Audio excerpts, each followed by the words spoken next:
O'qituvchilar uchun yangi imtiyozlar joriy etilmoqda.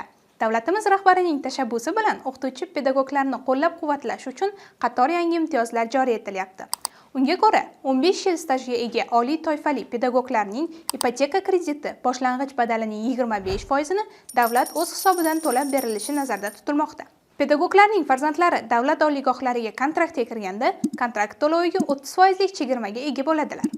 Boshlang'ich ta'lim o'qituvchilari uchun milliy sertifikat joriy etilib, egalariga har oy 15% ustama qo'shib beriladi.